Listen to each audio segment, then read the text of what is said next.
रतनपुर गांव में संपत और कप्ता नाम के दो व्यक्ति रहते थे। रतनपुर गांव के करीब के जंगल में एक डायन का आतंक था। रतनपुर गांव के बहुत से लोग उस जंगल में गायब भी हो चुके थे। संपत और कप्ता उसी जंगल से गुजर रहे थे। अरे कप्ता भाई, हमें शॉर्टकट रास्ते से नहीं आना चाहिए था। यहाँ से जल्दी चलो। सुना है यहाँ पर लोग रहस्यमय तरीके से गायब होते हैं। ये जंगल बड़ा ही डरावना है। अरे मेरा चेला होकर तू बुज़दिलों जैसी बातें कर रहा है।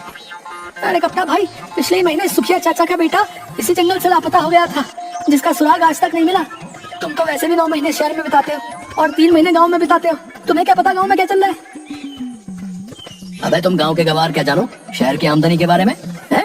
तुम तो बस सारा दिन मुंह उठाए गांव में फिरते रहते हो। कितनी बार बोला है तुझे चेला कि मेरे साथ शहर आ जा, लेकिन तू ये गवारों वाली जिंदगी छोड़ना ही नहीं चाहता। तभी संपत की नजर एक पॉलीथीन पर पड़ी जिसे गुरु पकड़े हुए था।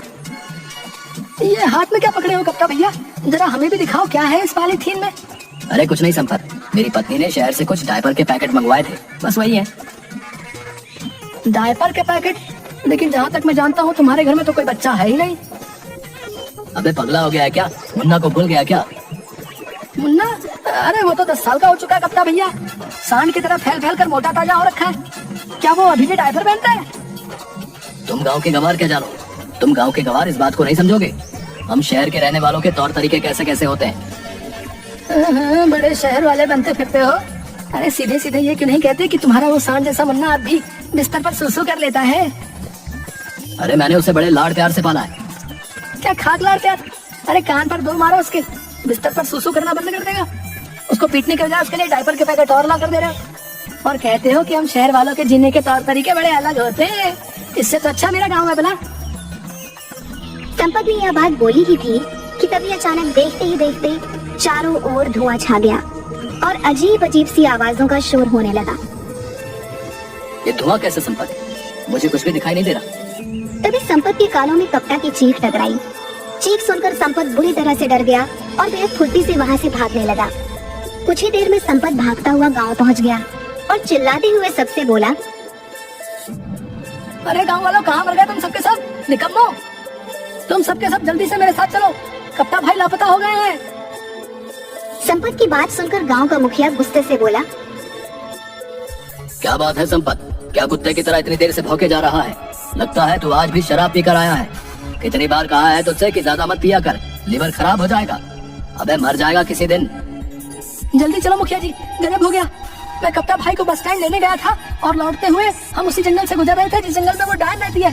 अचानक चारों ओर धुआं धुआं छा गया और कप्ता भाई की चीख मेरे कानों में टकराई। मैं बड़ी मुश्किल से अपनी जान बचाकर भागा हूँ। तू दोस्त के नाम पर कलंक है हीरो। अपने जिगरी दोस्त को, जिसे तू अपना गुरु मानता है, उसे अकेला छोड़कर भाग आया और हम सब गांव वालों को निकम्मा बोल रहा है। अरे तो क्या करता, मैं भी उस डायन का शिकार हो जाता। हाँ, अगर मैं तेरी जगह होता मैं अपने दोस्त का साथ कभी नहीं छोड़ता, भले ही मुझे उसके लिए अपनी जान ही क्यों नहीं देनी पड़ती। बस करो मुखिया जी, अब मेरा मुंह मत खुलवाओ। सब जानता हूँ मैं। पिछली बार जब रतन चाचा का बेटा उस डायन का शिकार होना था तब आप ही उसके साथ थे, मुझे सब पता है। लेकिन आपसे कोई सवाल नहीं कर सकता क्योंकि आप इस गांव के मुखिया जो ठहरे। संपत ने यह बात बोली ही थी कि कप्ता हांफता हुआ वहाँ पर आ गया और गुस्से से संपत से बोला, अबे साले, जब तेरे जैसे दोस्त मेरे पास हो तो फिर मुझे दुश्मनों की क्या जरूरत है? मुझे अकेला छोड़कर भाग आया तू। अरे कप्ता भाई, तुम सही सलामत वापस आ गए। मैं तो समझा कि तुम्हें डायन ने पकड़कर मार दिया। मैंने अपने कानों से तुम्हारी चीख जो सुनी थी। हाँ, मुझे उस डायन ने पकड़ लिया था, मगर जैसे ही उस डायन ने मुझे पकड़ा मैंने एक जोरदार मुक्का उसके मुंह पर मार दिया और वहाँ से भाग आया। मैं उस डायन से लड़कर आ रहा हूँ और तू डर कर भाग गया। बड़े बहादुर बने फिरते हो कप्ता भाई। अगर इतनी ही बहादुरी थी तो फिर चीखे क्यों? अबे अगर कोई अचानक से पीछे से पकड़ लेगा तो चौंक कर तो हलक से चीख ही निकलेगी ना। अब तुम दोनों लड़ना बंद करो। गांव में न जाने कितने लोग उस जंगल से लापता हो गए। हमें इस समस्या का समाधान जल्द से जल्द करना होगा। कप्ता, तुम ही पहले ऐसे व्यक्ति हो जो उस डायन के चंगुल से सही सलामत आ गए हो। इसका मतलब तुम्हें उसका सामना करने की हिम्मत है। तुम ही हमें उस डायन से छुटकारा दिला सकते हो। मेरा दिमाग खराब हो गया क्या? अगर मैं जिंदा बचकर आ गया तो आपको क्या लगता है तुम्हारे पानी पर चढ़ाने से मैं क्या चढ़ जाऊंगा? मैं तुम्हारे झांसे में नहीं आने वाला। जाओ जाकर कोई और बकरा ढूंढो। इतना कहकर कप्ता वहाँ से चला गया। मुखिया संपत की ओर देखने लगा। दिमाग खराब हो गया क्या मुखिया जी? मैं तो खुद ही बड़ी मुश्किल से जान बचा कर आया हूँ। तुम गाँव के मुखिया हो, गाँव वालों ने तुम्हें चुना है, तो तुम क्यों नहीं उस डायन से सामना करने के लिए जाते? अबे अगर मैं इस गाँव का मुखिया हूँ तो क्या मैं अपनी जान गवा दूँ? मुखिया ने इतना बोला ही था कि तभी एक बेहद बूढ़ा व्यक्ति जिसकी उम्र करीब 100 साल के आसपास थी लाठी पकड़े हुए लड़खड़ाता हुआ वहाँ पर आ गया और कपकपाती आवाज में मुखिया की ओर देखकर बोला, चिंता मत कर, मैंने टेलीफोन के जरिए एक बहुत पहुंचे हुए साधु को उस डायन के बारे में बता दिया है। आज रात वो आने वाला है, देखना वो साधु अपनी शक्ति से उस डायन को जलाकर राख कर देंगे। हाँ। अचानक वो बूढ़ा खांसने लगा, उसके हाथ से लाठी छूट गई और वह गिर गया। उसे गिरता देख मुखिया गुस्से में संपत की ओर देखकर बोला, अबे देखता क्या, उठा इसको। ये झुमरी के परदादा भी ना, जब इनसे चला नहीं जाता तो फिर ये घर से बाहर निकल कैसे आते हैं? तभी अपने परदादा को ढूंढते हुए झुमरी वहाँ पर आ गई। ये तुम्हारे ही परदादा है ना, इन्हें घर के अंदर बंद करके रखा करो। झुमरी ने संपत से बोला, हर बार इन्हें घर पर बंद करके बाहर जाती हूँ और पता नहीं कैसे दरवाजा खोल लेते हैं। सैकड़ों बार गिर चुके हैं, मगर मजाल है कि इनकी पसली में जरा से भी कोई मामूली फ्रैक्चर हुआ हो। पता नहीं क्या खाया होगा इन्होंने जवानी में। झुमरी अपने परदादा को लेकर वहाँ से चली जाती है। रात का समय था। एक साधु रतनपुर गांव के उसी जंगल से शॉर्टकट रास्ते से निडर होकर चला जा रहा था कि तभी अचानक देखते ही देखते काला धुआं उठने लगा। मगर साधु निडर होकर वहाँ पर खड़ा रहा। कुछ देर बाद धुआं छट गया। साधु के सामने एक बेहद भयानक चेहरे वाली डायन खड़ी हो गई। क्या तुझे पता नहीं, यहाँ जो भी आता है जिंदा बच के नहीं जाता।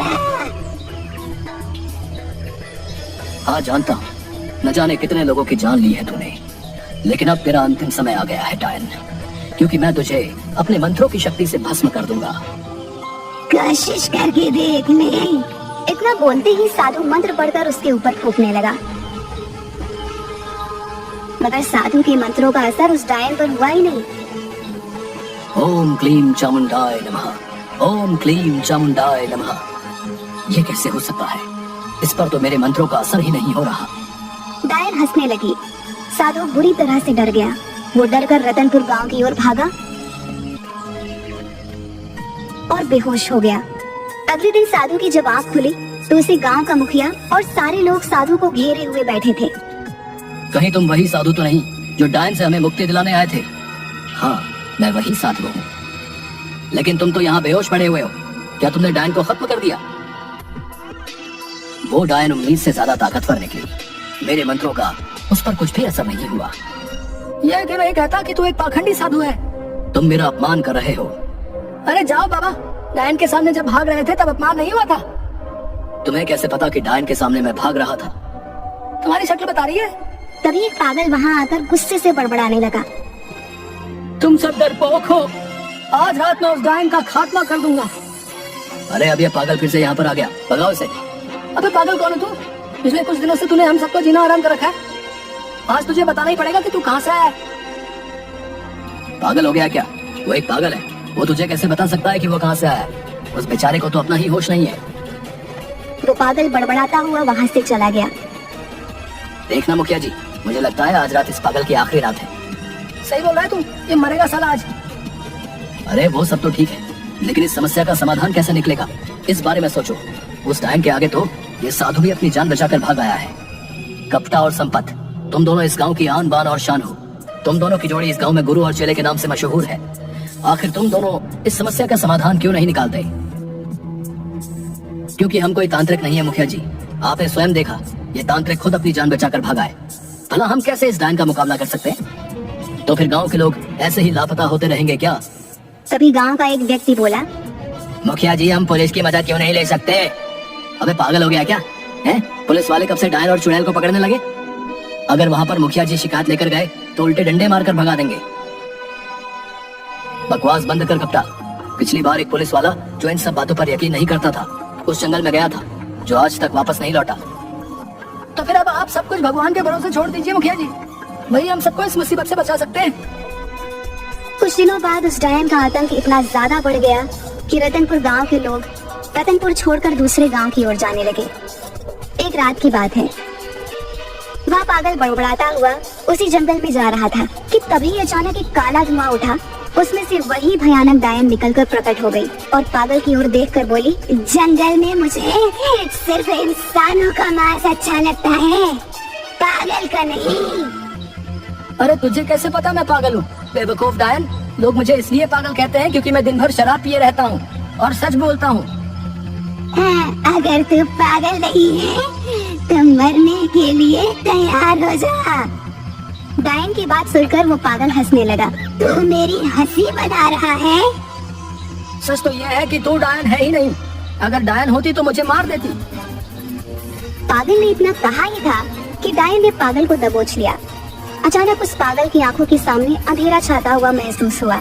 कुछ देर बाद जब उसकी आंख खुली तो उसने अपने आप को जंगल की एक बंद काल कोठरी में पाया, जहां रतनपुर गांव के वो सारे लोग मौजूद थे जो लापता हो गए थे। उन सबके हाथ पैर बंधे हुए थे। उन्हीं में से एक व्यक्ति ने पागल से बोला, अबे बेवकूफ, क्या जरूरत थी तुझे यहाँ पर आने की? आज रात वैसे भी हम सबको विदेश भेज दिया जाएगा। ये सारे के सारे लोग मानव तस्कर है। हमारे एक गांव का कोई व्यक्ति उनसे मिला हुआ है जिसने डायन का खौफ फैला रखा है। झूठ बोलते हो तुम। मैंने खुद देखा वो काला धुआं। उस धुएं में से वो जो डायन निकली। अरे वो सब केमिकल का कमाल था। आज की टेक्निक के दौर में कोई भी मेकअप करके चुड़ैल डायन बन सकता है। फिल्में नहीं देखी क्या? अरे यार तू तो पागल है, मैं तुझे क्या बताऊं। तभी एक और व्यक्ति वहाँ हंसते हुए आ गया। तुम तो रतनपुर गांव के व्यक्ति हो, तुम्हारा नाम कप्ता है। तभी एक और व्यक्ति वहाँ हंसते हुए आ गया, जो कोई और नहीं बल्कि कप्ता का दोस्त संपत था। गुरु ये पागल तो बड़ा जल्दी सही हो गया। मैं तो खामखा डर रहा था गुरु कि हम इस पागल को पकड़ के ले जाकर क्या करेंगे। ये पागल भला हमारे किस काम आने वाला था, लेकिन ये तो सही हो गया। तुम्हारा आइडिया कमाल का था। देखना संपत, आज की रात हम इन सबको शहर शिफ्ट कर देंगे और वहाँ से इन सबको पकड़कर विदेश में ले जाया जाएगा। उसके बाद हम देखते ही देखते माला माल हो जाएंगे। तुझे अंदाजा भी नहीं है संपत, हम इतने पैसे वाले हो जाएंगे कि रतनपुर गांव जैसे न जाने कितने गांव खरीद लेंगे। कप्ता ने यह कहा ही था कि तभी उस पागल ने अपनी फटी हुई जेब से पिस्तौल निकालकर एक हवाई फायर कर दिया। सब कुछ इतना जल्दी हुआ कि कप्ता और संपत अचानक चौंक गए। गुरु इसके हाथ में तो पिस्तौल है। ये कोई पागल नहीं, ये कोई पुलिस वाला लगता है। हमने पागल समझकर इसके हाथ पैर भी नहीं बांधे।